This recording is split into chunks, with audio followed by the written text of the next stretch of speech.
এই ডিজিএফআই কার অধীনে? প্রধানমন্ত্রীর অধীনে। এখন কার অধীনে? প্রধান উপদেষ্টার অধীনে। তো উনি কি এটা আইন করেছেন যে না আমার প্রধান উপদেষ্টার অধীনে আর্মি থাকবে না, আর্মি থাকবে সেপারেট?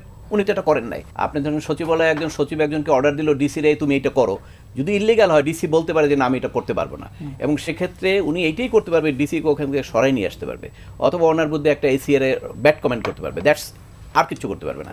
কিন্তু সেনাবাহিনীতে যখন ওনার কমান্ডার ধরেন ব্রিগেডিয়ার বললো এক মেজরকে তুমি এটা গুলি করো, ও কিন্তু গুলি করা ছাড়া ওর কোনো অল্টারনেটিভ নাই, কারণ সে যদি ওর কমান্ড ফলো না করে তাহলে কিন্তু তার অবস্থা ওখানে একদম কোর্ট মার্শাল হয়ে তার চাকরি চলে যাবে। আপনাদের খেয়াল আছে বিডিআর বিদ্রোহের পরে আপনার 56 জন যে সেনা সদস্য মারা গেল, তাদের বন্ধুবান্ধবরা অনেক ক্ষুব্ধ হয়েছিল, এটা হওয়ারই কথা, আমাদের দেশে আমরাও ক্ষুব্ধ হয়েছিলাম। এবং প্রথম যখন প্রধানমন্ত্রী ওখানে গিয়েছিল সেখানে বেশ কিছু সেনা অফিসাররা কিন্তু অনেক উত্তেজিতভাবে হার্ট টক করেছিল, এবং আপনি পরবর্তীতে জানেন যে একজনও কিন্তু সেই ইয়েতে থাকতে পারে না, কিন্তু তারা কিন্তু খুব রিজনেবলি তাদের একটা মেন্টাল কারণেই কিন্তু তাদের বলতে বাধ্য হয়েছিল তার কলিগ তার কোর্সমেটকে মেরে ফেলা হলো, সে কথা বলবে না, এটা তো একটা ইমোশন বলবে, কিন্তু ওই কথা বলার কারণে কিন্তু একটা সেনাবাহিনীর অফিসার কিন্তু আর সেখানে ছিল না। এই কনসিকুয়েন্সগুলো আপনাদেরকে চিন্তা করতে হবে। এখন যদি আপনি বলেন মূল ঘটনাটা বের করেন যে এই গুম খুনের সঙ্গে নেতৃত্ব কারা দিয়েছেন কারা করেছেন সেগুলো করতে হবে, কিন্তু সেগুলো করতে যে যদি আপনি যদি সমস্ত কিছুকে জড়িয়ে ফেলেন তাহলে কিন্তু সেটার রেজাল্ট আবার যে খুব ভালো হবে তা বলা যাবে না, কারণ আপনি যদি লোম বাঁচতে যান কম্বল নাও থাকতে পারে, তাই না? আপনি কিন্তু সবাইকে ইচ্ছা করলে কিন্তু আপনি সবাইকেই আটকাতে পারবেন, সেইটা একটু সতর্কভাবে দেখা দরকার। কারণ আমাদের কিন্তু একটা নিরাপত্তা বাহিনী আর্মির মতো একটা প্রতিষ্ঠান দরকার, কারণ আমাদের দুই দেশে দুই পাশে যারা আছেন সেখানে আমাদের নিরাপত্তার জন্য এটা কিন্তু দরকার, এবং এটাকে স্ট্রং করা দরকার। আসল কাজটা এখন পর্যন্ত কেউ করে নাই। এই যে অনেকে বড় বড় বক্তৃতা দিতেছে সরকার যারা চালাচ্ছে যারা সেনাবাহিনীকে রাজনীতি আনা যাবে না, আপনারা জানেন যে সেনাবাহিনীতে রাজনীতি কে আনে, কোন হ্যান্ডস আনে? এই ডিজিএফআই কার অধীনে? প্রধানমন্ত্রীর অধীনে। এখন কার অধীনে? প্রধান উপদেষ্টার অধীনে।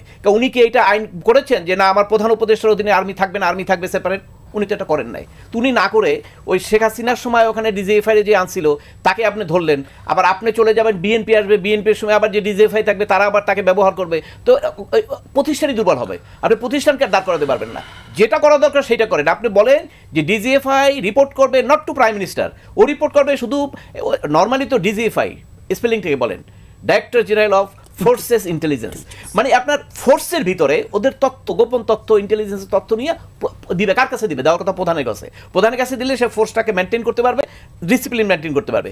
এইটাকে একসময় করে দিল কি ডিজিএফআইকে একটু রাজনৈতিক হাতিয়ার দিয়ে এটা প্রধানমন্ত্রীর অফিসকে করে দিল, যার ফলে হলো কি তারা পলিটিসাইজ হয়ে গেল, এবং ডিজিএফআইতে যারা চাকরি করলো তারা সবচেয়ে হাইয়েস্ট মানে আমি আমাকেও একবার যে কোনো একটা মামলার কারণে আমিও বেশ অতিষ্ঠ হয়ে শেষ পর্যন্ত আমাকে ওখানে গিয়ে ঢুকে পড়তে হয়েছিল, যাক সেটা আমি নাই বললাম। তো সেখানে এইখানে যেখানে অবস্থা সেখানে আপনাকে যেখানে হাত দিতে হবে সেই জায়গাটা আপনি হাত দিচ্ছেন না। আপনি বলেন যে ভবিষ্যতে আপনি বিচার তো করবেন, এটা ঠিক আছে, এটা আমি দ্বিমত করছি না, বিচারটা করবেন, কিন্তু সঠিকভাবে বিচার করা এবং যাতে আপনার কোনোভাবে প্রতিষ্ঠানগতভাবে এটার কোনো এফেক্ট না হয়, একটা জিনিস। সেকেন্ড হল আপনাকে ভবিষ্যৎ রোধ করেন।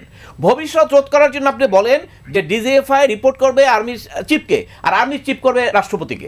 এর মধ্যে পলিটিক্যাল পার্টি যারা পাওয়ারে থাকবে তাদের সঙ্গে কোনো সংস্রব নাই। দেশে যুদ্ধ লাগলে ঘোষণা দিবে পার্লামেন্ট, যুদ্ধ হবে, অর্ডার যাবে, সেনাবাহিনী তার ফোর্স নিয়ে নেমে যাবে, এইটুকুই। এর বাইরে যদি আপনি তাদেরকে এই ক্যাটাগরিটা যদি আপনি না করেন তাহলে এই আজকে যে সমালোচনা হচ্ছে এই সমালোচনা 10 বছর পরে আর এক ফর্মে আসবে, এটা আপনি রোধ করতে পারবেন না। ধরেন আপনি কিছুদিন আগে, আপনারা জানেন কিনা আমি জানি না, ক্যান্টনমেন্ট থেকে আপনারা যাওয়া আসা করেন, 10 বছর আগেও মানে এই 9 পরে 12 আগে ক্যান্টনমেন্টে কোনো প্রধানমন্ত্রীর কোনো অফিস ছিল না। ক্যান্টনমেন্টে এইটা প্রধানমন্ত্রীর অফিস পর্যন্ত ওখানে করা হয়েছে, এবং সে প্রধানমন্ত্রী অফিস করার কারণে সে ওখানে অফিস করে, তাহলে আর্মির সঙ্গে বেশি সংযোগ হয়ে গেল না? তাহলে পলিটিক্যাল পার্টি যারা ক্ষমতা আছেন তারা যদি আর্মির সঙ্গে বেশি সংযোগ হন তাহলে ওই আর্মিকে সাথে ব্যবহার করবেন, ব্যবহার করাটা খুব স্বাভাবিক। কারণ যখন দেখে যে প্রমোশন, পদোন্নতি, চাকরি সব কিছু একজন দলের উপরে নির্ভর করে, তখন ওই লোকটা তো সাধারণ ঘরের ছেলে পেলে, তো একটা চাকরি তো একটা বিরাট ব্যাপার।